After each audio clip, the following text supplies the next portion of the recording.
දිගට වාර්තා වෙනවා රිමාන් අධිචෝදනා ඇප නේද පටන් ගමු අපි වීරවංශගෙන් මේ කියන්නේ සරත් වීරවංශ ගැන රජයේ වාහන 40ක් අවභාවිතය විමල්ගේ සොහිරු සරත් වීරවංශ රිමාන් කියලා අද වාර්තා කර තිබෙනවා ප්‍රධාන සිරස්තලයේ දිවයින පුවත්පතර සුභාෂිනී සේනානායක ජනාධිපති ලේකම් කාර්යාලයෙන් ජාතික නිදහස් පෙරමුණට ලබා දුන් රජයේ වාහන 40ක් අවභාවිත කරමින් රජයට රුපියල් මිලියන 9ක පාඩුවක් සිදු කළ බව කියන සිද්ධිය සැකකරුවෙක් වන හිටපු අමාත්‍ය විමල් වීරවංශ මහතාගේ සොහිරු සරත් වීරවංශ ලබන 22 වෙනිදා තෙක් රක්ෂිත බන්ධනාගාරගත කරන ලෙස කොටුව මහේස්ත්‍රාත් පස නබරසේන මහතා ඊයේ නියෝග කළා කියලා තමයි වාර්තා කර තිබෙන්නේ ඒ තවත් වංශ කෙනෙක් ගැන කිරිබත්ගොඩ ඉඩමකට කූට ලේඛන සැකසීමේ සිද්ධිය මර්වින්ට ප්‍රසන්නට අධිචෝදනා තොරතුරු වාර්තා කරන්නේ උපාලි රණවීර අද දිනමින පුවත්පතේ ප්‍රධාන සිරස්තලයක් විදිහට කිරිබත්ගොඩ නගරයේ පිහිටි රජයට අයත් ඉඩමකට කූට ලේඛන සකසා විකිණීමට තැත් කිරීම සම්බන්ධයෙන් හිටපු අමාත්‍යවරයෙකු වූ මර්වින් සිල්වා සහ නියෝජ්‍ය අමාත්‍ය ප්‍රසන්න රණවීර ඇතුළු 6 දෙනෙකුට එරෙහිව ගම්පහ මහාධිකරණයේ විභාගුර නඩුව සඳහා නීතිපතිවරයා විසින් අධිචෝදනා ඊයේ බහර දුන්නා කියලා තමයි අද වාර්තා කර තිබෙන්නේ. ඕනනම් ප්‍රසන්නට පුළුවන් දැන් මර්වින් වලලා ගහක බඳලා තියන්න.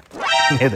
ඉස්සර ගස් බැන්දාය නේද? දැන් බලන්නකෝ නේ ඇවිදිනකොට එහෙම පොළොට දැනෙන්නෙත් නැහැ. ඉස්සර නම් ගස් බැන්දා නේ චණ්ඩිපාට දැම්මා අර හේදුවා මෙහෙ දුව්වා. දැන් ඕනනම් මේ ගෝලයට පුළුවන් ඔක්කොම වලලා ගහකට කරලා බඳලා තියන්න ඕනනම් පුළුවන්. Emotional damage. මිනිසුන්ට හෙන ගහනවා මේ වගේ කාලකන්ණි පාලනයක් මේ රටේ ඡන්ද බලෙන් පත් කරුවා. මේ ආණ්ඩුවට ඡන්ද දුන්නේ කවුද? මේ ආණ්ඩුවට ඡන්ද දුන්නේ ශ්‍රී ලංකා ප්‍රජාතාන්ත්‍රික සමාජවාදී ජනරජයේ පුරවැසියන්ගෙන් 60%ක්ද තුනෙන් දෙකකට වඩා දීලා තියෙනවනේ. දුන්නා. ඒකට ඔක්කොම ලක්ෂ 70කට ආසන්න ප්‍රමාණයක් ඡන්ද දීලා තියෙනවා. මේකෙන් වැඩි පිරිසක් හරි 2020 ඡන්දෙදී පොහොට්ටුවට දුන්නායනේ. ඇත්ත කතාව ඒකනේ. ඒක පොහොට්ටුවට දුන්නා කියන්නේ දැන් කොළඹ නම් මේකෙන් කොළඹ දුන්නාය. මේකෙන් ඡන්දෙත් දීලා විමල්ලට මනාපෙකුත් දීලා තියෙනවා. විමල් මේ අද හෙන ගහන්න ඕන කියලා කියන්නේ කාටද? සමහර විට දීර්ඝ කාලයක් තිස්සේ විමල් වීරවංශට මනාප දීගෙන ආපු ඡන්ද දීගෙන ආපු Tamanගේ ඡන්දදායකයින්ට තමයි මේ කියන්නේ මේ පාර මාලිමාවට ඡන්ද දුන්න නිසා තොපිට හෙන ගහන්න ඕන කියලා. මම කියන්නේ එහෙමනම් හෙන ගහලත් මදි කියලානේ අපිට අනිත් පැත්තට කියන්න වෙන්නේ. එච්චර Taman වෙනුවෙන් ඡන්දයක් දුන්න Taman නියෝජනය කරපු දේශපාලන ව්‍යාපාර වෙනුවෙන් ඡන්දයක් දුන්න මිනිහෙකුට මේ Tamanගේ තියෙන කෙලවරක් නැති ඊර්ෂ්‍යාව සහ වෛරය නිසා මයික් එකක් ඉස්සරහා කියන්න පුළුවන්කම තියෙනවා නම් මේ රටේ මිනිසුන්ට හෙන ගහන්න ඕනේ කියලා. එතනින් එහා මිනිහෙකුට මොකද්ද කියන්න බැරි? තව මොනවද කියන්නේ? ඉතුරු වෙන්නේ එතනින් එහාට. ඒ නිසා ඊටාම දරුණු ඛේදවාචකයක් මේ. මිනිසුන්ට හෙන ගහනවා මේ වගේ කාලකන්ණි පාලනයක් මේ රටේ ඡන්ද බලෙන් පත් කරුවා. මුදුරුවරු එක මිටට නැගිට්ටොත් උඹලට යන්න තැන් හොයාගන්න වෙනවා.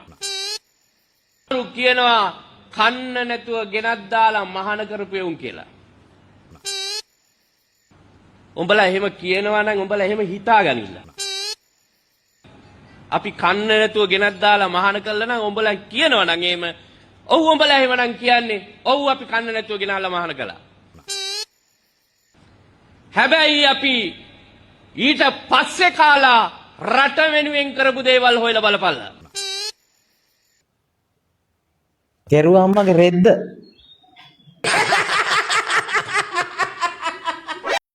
ගැටගෙන අපි වගේ තමයි මිනිස්සුන්වත් හැමදාම අපිට එකම කැම දුන්නු මේකට තමයි අපිවත් කැමති නැහැ. ඒ වගේ මේකට ටෝලරේෂන්ස් තියෙනවා. ඉතින් අපි අදාළ ඒ කියන්නේ වයිටමින්ස් ප්‍රෝටීන්ස් කියන දේ අදාළ විදිහට ලැබෙන.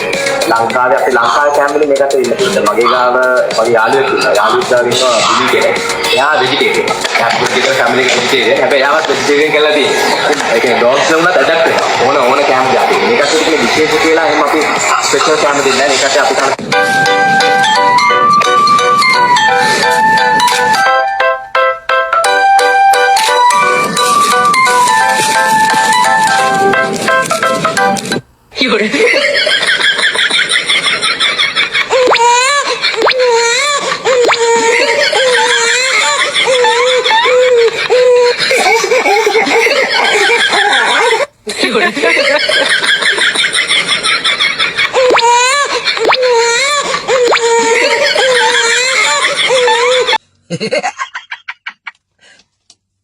Talo.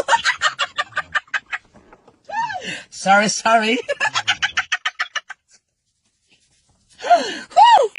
අපි තුජිම සේන සිංහල. අපි හතරවෙනි සිංහල බෞද්ධ හතරවෙනි පරම්පරාව නීතිඥවරු අපි. මේ රටට පාව දෙන්නේ මට මොකක්ද තියෙන ඊර්ෂ්‍යාව? අපි පොඩි කාලේ අස්සේ උප්පිට ගියේ. නෝර පොඩි කාලේ මම බේස් කාර්වල ගියේ. Few moments later. නෝර යන්නවත් අපිට අම්මා බලන්නවත් මම යන්නේ සාමාන්‍යයෙන් කෝච්චිය යන්න. අපිට දැන් කෝච්චිය නෑ යන්න. ඉතින් මෙහෙම ආණ්ඩුවක් නේ.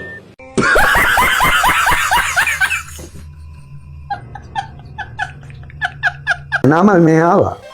ඇවිල්ලා මායක කතා කරලා කිව්වා අපි දැන් පක්ෂය ගොඩනගන්නයි යන්නේ. ඒ පක්ෂය ගොඩනැගීමේ බාරදූර කර්තව්‍යයට අපි යත්තාව ලේකම්වරයාත් ආවා සාගර. යත් මගේ එක සමකාලීන පාර්ලිමේන්තු මන්ත්‍රීවරයෙකුගේ පුතෙක්.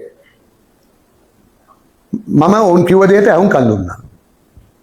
නමුත් මට පැහැදුනේ නැහැ. පැහැදිලි වුණේ නැහැ. ඔවුන් කුමන ඉදිරි දර්ශනයක් උඩද යන්නේ කියලා. එහෙම දෙයක් කිව්වේ නැහැ. ඔවුන් කිව්වේ බලය. ඔබෙන් සහයෝගය විතරයි ඉල්ලුවේ. ඔව් ඒගොල්ලෝ බලාපොරොත්තු වුණේ මගේ උපදේශ. මම ඇහුවා ඇයි මාව හම්බ වෙන්නේ? නෑ අපේ තාත්තා කිව්වා ඉස්සෙල්ලාම ඔබතුමා හම්බ වෙලා උපදේශ ගන්න කියලා. ඉතින් මං කිව්වා මට දෙන්න උපදේශයක් නෑ ඔය ඔබගේ සීමාව තුල. ජනාධිපති අරමුදලෙන් දායත්‍රි ජයසේකර මහත්මයට කරුණාසහගත දීමනාවක් දීලා මේ දීමනාව අපිට නෑනේ. කරුණාසහගත දීමනාව මම කියන්න මේ තියෙන 2010 ඔක්තෝබර් මාසේ 3 වෙනිදා ලංකාදීප ඉරිදා පත්තරේ මේකේ කියනවා කරුණාසහගත දීමනාව මේ කියනවා ජනාධිපති අරමුදලෙන් කෝටි 84ක් අනුමැතියකින් තොරව දීලා විගණකාධිපති කියන්නේ කෝටි 84ක් මේ ලක්ෂ 5ක් දීපක නෙමෙයි මෙහෙමයි මුදල් නාස්ති කළේ ඒ නිසා පරාජය කරන්න අපි සියලු දෙනා එකතු වෙන්න ඕනේ. විවිධ මතවාද තියෙන්න පුළුවන් හැම කෙනා අතර. සමහර කට්ටිය ජාතිවාදී වෙන්න පුළුවන්. සමහර කට්ටිය හොරු මංකොල්ලකාරයෝ ප්‍රශ්න තියෙන අය. හරි දූෂණ චෝදනා තියෙන අය වෙන්න පුළුවන්. හැබැයි අපිට දැන් එහෙම වෙන් කරලා කිරලා මැනලා ගන්න බැරි තත්ත්වයක් පත් වෙලා තියෙනවා.